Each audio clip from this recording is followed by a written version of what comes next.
Hi everyone, welcome to digital GK classes. तो आप में से बहुत से लोग पूछ रहे हैं कि प्रीवियस ईयर करें या मॉक टेस्ट करें, दोनों में से बेटर क्या होगा। एंड दूसरी चीज़ कि नंबर नहीं बढ़ रहे हैं। कल मैंने पोल भी डाला था जिसमें से आप में से बहुत से लोग ऐसे हैं जिसका नंबर 100, 90 इतने पे आ रहा है, तो वो नंबर कैसे बढ़ेगा। एंड थर्ड चीज़ सबसे इंपॉर्टेंट है कि अभी आपके अगर मॉक टेस्ट में या फिर प्रीवियस ईयर में इतने नंबर आ रहे हैं, देन आप एकदम टेंशन फ्री रहिए, बस प्रैक्टिस कीजिए। मैं बताऊंगी कितना नंबर कि आपका पेपर निकल जाएगा एकदम। एंड सबसे मोस्ट इंपॉर्टेंट कि जैसे जैसे एग्जाम का समय पास में आता है, हमारे मन में हमेशा ये उलझन रहती है। आप में से बहुत से लोगों के साथ होता होगा, मेरे साथ भी होता था। जब मैं प्रिपरेशन करती थी, ऐसा लगता है ना कि पढ़ तो बहुत लिया है, पता नहीं एग्जाम निकलेगा या नहीं। कभी कभी ऐसा लगता था कि चीज़ें भूलती जाती हैं जैसे जैसे टाइम पास में आएगा ना। एक तो ये ऑनलाइन वाला जो सिस्टम है, आधा स्ट्रेस तो यही रहता है, क्योंकि आपको पता है कि 2 दिन पहले आपको बार बार चेक करना पड़ता है। जैसे कि जब मेरा था तो मैं बार बार रोल नंबर जो है डालकर चेक करती रहती थी कि मेरा एडमिट कार्ड आया या नहीं आया। ये आपको भी करना होगा, ये तो एक प्रोसीजर है ही, इससे कोई भी भाग नहीं सकता है। सब पे बात करेंगे। तो सबसे पहले जो लोग नए आए हैं तो प्लीज़ सब्सक्राइब वाला बटन दबा दीजिए, अदरवाइज नोटिफिकेशन नहीं मिल पाएगा। जो भी चीज़ें मैं आपको बताना चाहूँ वो आप तक सही समय पर पहुँच जाए, इसलिए आपको सब्सक्राइब करना जरूरी है। और चाहे तो टेलीग्राम, इंस्टाग्राम में भी ज्वाइन हो सकते हैं, लिंक मैंने दिया हुआ है। तो चलिए बात करते हैं। सबसे पहले एक चीज याद रखो कि प्रीवियस ईयर करें या मॉक टेस्ट, आप में से बहुत से लोग ये सोचते होंगे। तो मैंने जो चीज की थी वही मैं आपको बताती हूँ, जो मैंने खुद से एक्सपीरियंस किया है। कि देखो मेरे पास तो केवल ऑफलाइन ही था, आपके पास तो बहुत लंबा चौड़ा, बहुत ज्यादा ही प्रैक्टिस सेट है, इतने अच्छे अच्छे क्वेश्चंस हैं। तो मैं आपको यही सजेस्ट करूंगी कि अगर आपने ऑफलाइन ऑनलाइन उसको 1 से 2 बार कर लिया है, देन आप मॉक टेस्ट कीजिए।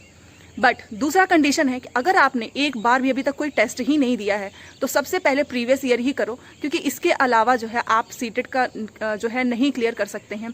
एंड सबसे most important, self study. Self study में बहुत बड़ी ताकत होती है। आप सभी को पता है कि हम खुद से पढ़ के अपना पेपर अच्छे नंबर से निकाल ही लेते हैं। तो याद रखो, अगर प्रीवियस ईयर पूरा कर लिया है, देन मॉक टेस्ट पे जाइए, स्पीड बढ़ाइए। स्पीड जितना ज़्यादा बढ़ा सको ना बढ़ा लो। कोशिश करो कि 2 घंटे में पेपर कंप्लीट करो। अभी से ये मेंटेन करो। नहीं हो पा रहा है तो और अच्छे से पैसेज को पढ़ो, ध्यान से पढ़ो, फास्ट पढ़ो, जितना जल्दी तेजी से कर सको करो। यस, बट क्वेश्चंस आपके गलत नहीं होने चाहिए। बट ये हाँ, घर पे अगर आप प्रैक्टिस करोगे तो आपको फायदा ही होना है। और अगर आपका सब कुछ एकदम बढ़िया चल रहा है तो जितना ज़्यादा लगाओगे ना मॉक टेस्ट, आपके अंदर से कॉन्फिडेंस आएगा, क्योंकि मॉक टेस्ट का जो लेवल होता है वो थोड़ा सा हाई होता है compare to previous year questions. तो अगर आपके दोनों में ही बढ़िया नंबर आ रहे हैं, जैसे कि मॉक टेस्ट का मैं बताऊं, अगर आप 100 भी आ रहा है ना मॉक टेस्ट में, और प्रीवियस ईयर क्वेश्चंस में भी आप अगर 100 नंबर तक लेकर आ रहे हैं, एकदम ऑनेस्टी के साथ, तुक्का नहीं लगाना। ये तुक्का वाला तो निकाल ही देना, क्योंकि कई बार हम लोग तुक्का लगा देते हैं और एग्जाम में जाके हमारा तुक्का गलत हो जाता है। तो ये मैं तो हमेशा बोलती हूँ कि अभी से आपको तुक्का लगाने की प्रैक्टिस नहीं करनी चाहिए घर पे, वहां पर आप एग्जाम में करें। तो बिना तुक्का लगाए अगर आपके 100 नंबर आ रहे हैं तो आप टेंशन फ्री रहिए, आपका सीटेट जो है 100% निकल जाएगा। ठीक है, ये मैंने आपको बता दिया। अब दूसरी चीज़ की, आपका जैसे कि एडमिट कार्ड जब आने वाला होता है तो हमारे पास कुछ समय ऐसे बचते हैं कि हम लोग दिन भर चेक करते रहते हैं, या फिर आपको सेल्फ स्टडी भी करनी है। तो मॉक टेस्ट का भी जैसे आप लोग पूछते हो कि मॉक टेस्ट कितना लगाएं, एक तो ये भी क्वेश्चन आता है कि कितना लगाएं, कितना करें। तो देखो, ये आप पे डिपेंड करता है, totally it's depend on you, क्योंकि आपको पता है ना कि आपके पास कितना समय बच रहा है।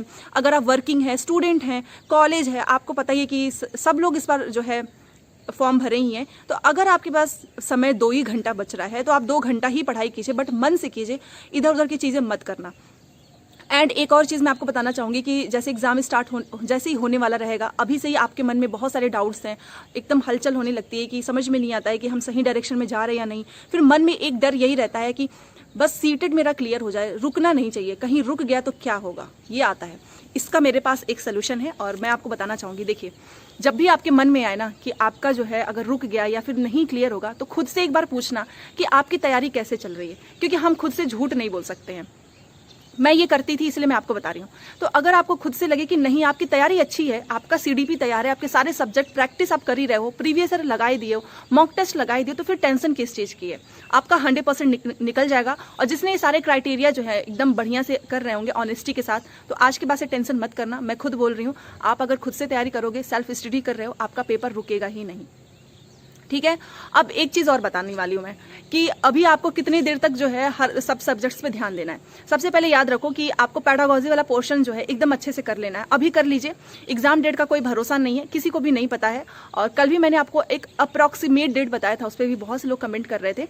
देखो, एग्जाम कब होगा कब नहीं होगा ये किसी को भी नहीं पता है। तो आपको बस क्या करना है कि जितना ज़्यादा हो सके अच्छे से प्रैक्टिस करो, मल्टीपल रिवीजन करो, शॉर्ट नोट्स जरूर बना के रखना। सीडीपी में जो भी इंपॉर्टेंट थ्योरीज होती हैं उसको आपको नहीं छोड़ना है, क्योंकि वही आपको हिंदी में भी हेल्प करेगा, मैथ में भी करेगा, इंग्लिश में भी करेगा। आपने देखा ये कि किसी सेट में पियाजे से जो है 9 क्वेश्चंस पूछे थे।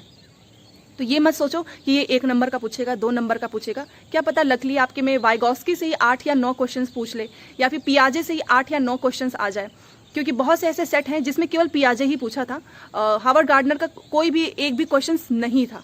इसीलिए तो ये ध्यान रखो, पूरे के पूरे क्वेश्चंस अटेम्प्ट करो, तुक्का मत लगाना, अभी से ये स्ट्रेटेजी अपना लो। और पैसेज का मैं एक चीज़ बोलना चाहूँगी कि आप में से बहुत से लोग बोल रहे हैं कि उनके इंग्लिश के पैसेज इंप्रूव नहीं हो रहे हैं।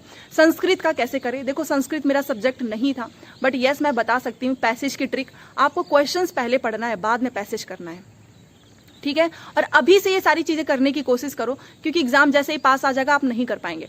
रही बात पैडागॉजी का, तो इंग्लिश और हिंदी, इसकी पैडागॉजी उतनी आसान नहीं आती है अगर आप सोचें तो। मैंने कल जो है टेलीग्राम पे 27 दिसंबर का भी भेजा था, अभी 1-2 और शिफ्ट का मैं भेजूंगी जो कि हार्ड है। तो जो लोग लॉयल्टी के साथ पढ़ाई करते हैं या फिर जो फॉलो करते हैं वो ये चीज़ जरूर करना, जो भी मैं पेपर दूंगी आप इसको 1 2 3 4 ऐसे करके नंबर डालना, सही है गलत है, और लास्ट में जो मैं आंसर की भेजूंगी उससे मिलाना, और आप खुद बताना। अगर आपके उसमें 100-110 आ रहे हैं तो आप ये मान के चलो कि आपकी तैयारी बहुत अच्छी है और आप जो है बहुत अच्छे नंबर से पास हो जाएंगे, ठीक है। तो बिल्कुल भी टेंशन मत लेना, और जितना भी स्ट्रेस आए उन सबको दूर करो, क्योंकि आप तो पढ़ ही रहे हैं, खुद से तो मेहनत कर ही रहे हैं, और एट द एंड यही काम आता है, आपकी खुद की मेहनत, आपके खुद के नोट्स।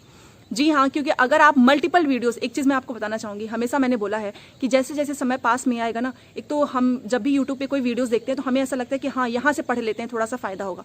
कुछ फ़ायदा नहीं होता है, आप खुद से पढ़िए, वो ज़्यादा फ़ायदा करेगा। बस हाँ, प्रीवियस ईयर क्वेश्चंस के जो है एक्सप्लेनेशन जरूर देखिएगा, क्योंकि वो थोड़ा सा जो है ना कॉम्प्लिकेटिव था, नो डाउट, ऑनलाइन वाला compare to previous year question जो ऑफलाइन वाले थे उसके कंपेयर में, ठीक है। तो सारी चीज़ें आप करते रहिए, आपका पेपर अच्छे से पास होगा। मैंने आपको बता दिया आपके मॉक टेस्ट में कितने होने चाहिए कि आप जो है पास हो जाएंगे अच्छे से। मॉक टेस्ट में अगर आपके 100 नंबर आ रहे हैं तो टेंशन मत लो, थोड़ा और नंबर बढ़ाओ और अपनी गलतियों पे काम करो, कोई और आपको नहीं बताने वाला है, मैं भी आपको सिर्फ गाइड ही कर सकती हूँ। प्रीवियस ईयर क्वेश्चन में ज़्यादा से ज़्यादा नंबर लाने की कोशिश करो। एनालाइज कैसे करना है ये आपको मैं बता सकती हूँ। एनालाइज इन द सेंस की जो क्वेश्चन गलत हो गया है, आप चाहे पैडागॉजी हो, मैथ हो, ईवीएस हो, हिंदी है, एसएसटी, कोई भी सब्जेक्ट, आपको देखना है कि आप जो है किस में गलती कर रहे हैं और किस टाइप की मिस्टेक्स कर रहे हैं। अगर आप थ्योरी में गलती कर रहे हैं तो बहुत बड़ी मिस्टेक्स है, तुरंत जाओ उस थ्योरी को क्लियर करो। अगर आप पैसेज में गलती कर रहे हो तो हैबिट बना लो हर दिन पैसेज करने की। अगर आप पैडागॉजी में गलत कर रहे हो, इसका मतलब अभी आपके पैडागॉजी के कॉन्सेप्ट क्लियर नहीं है, चाहे वो असेसमेंट हो, चाहे वो कोई थ्योरी हो, कोई भी चीज़ हो, वॉट आपको उसको सुधारना ही होगा। एक पेपर करने के बाद तुरंत कॉपी पेन लेकर बैठो, और कॉपी मैं ऐसे ही करती थी, मैं वही बता रही हूँ आपको कि जो मेरे गलती होते थे थ्योरीज उसको तुरंत लिख लेती थी। कोई क्वेश्चंस मुझे डिफरेंट लगता था कि यस ये तो नया क्वेश्चन है, उसको मैं नोट कर लेती थी। किसी का आंसर मैं गलत बताई हूँ उससे मैं नोट करके फिर उसको 2 से 3 बार हर 2-3 दिन पे उसको रिवाइज करती थी। बहुत सारे क्वेश्चंस तो मैंने खुद से ही तैयार कर लिए थे। यही सारी चीज़ें आपको भी करनी है, और मैं यही सजेशन दूंगी कि मॉक टेस्ट के चक्कर में अभी मत पढ़ो अगर एक बार भी प्रीवियस ईयर नहीं किया है। और अगर आप सोच रहे हो कि नहीं मेरे पास उतना भी समय नहीं है, तो देन एक काम करो, ऑनलाइन वाला जो 1 महीने तक चला था उसी को कर लो। इतना तो आप कर ही सकते हैं ना खुद के पास होने के लिए, क्योंकि रिजल्ट आएगा ना तो मैं, कोई भी टीचर, ये कोई भी, किसी का भी कंट्रीब्यूशन उतना नहीं होता है जितना हमारा खुद का होता है। हम अगर 100% देते हैं तो हमारा पास होना एकदम कंफर्म है।